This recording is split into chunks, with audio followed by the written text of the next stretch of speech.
Yan. Ngayon po dadahon tayo ng tubuhan.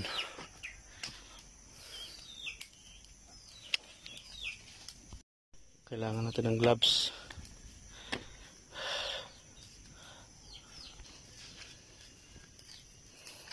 Na.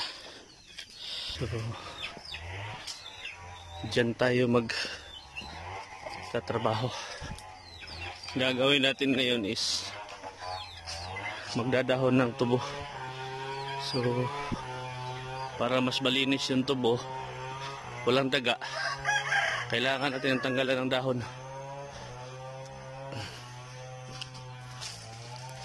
So, yan. Dito na tayo sa tubo. Ayan o. Kita yung ilaw, liwanag dun sa dulo. Kahit sa dulo, makikita mo kasi nga wala ng dahon. So, doon na tayo sa kabila. Na. Kailangan natin mag-gloves. Yan. Kapag magdadahon tayo ng tubo, kailangan natin mag-gloves. Kasi ito, pangalawang beses na to na pagdadahon ng tubo natin, itong area na to. Noong una, gamit natin yung pangkawil ng dahon, parang itak. Ngayon naman, mahaba na siya.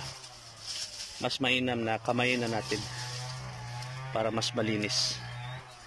So, papakita ko sa inyo kung bakit kailangan natin ng gloves. Kasi nga, ang dahon ng tubo is may mga tinik siyang makati at sobrang sakit.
Ayan.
Alam nyo ba kung bakit natin ginagawa ito? Pagdadahon ng tubo is mas may mataas natin din aangat yung purity ng sugar cane natin. Kasi nga madali siyang mabibilad sa araw, mahahanginan. So the more na nahahanginan siya, mas mataas yung purity ng sukal natin, sugar cane. So mas mainam na 6 to 7 months pwede na tayong magdahon. Dahonan na natin para naman yung tapasero natin ng tubo hindi mahihirapan sa pagtabas ng tubo. Kasi nga kapag nadahonan natin to, malinis saka mabilis yung trabaho nila. Kasi meron kasing ibang tubuhan na sobrang dumi, ang daming damo at saka dahon, nahihirapan silang magtabas ng tubuhan. So ito yung purpose ng pagdadahon natin. Kailangan dahonan, iwas daga, tataas yung purity niya at saka yung PSTC ng tubo natin. So yan, yun lang.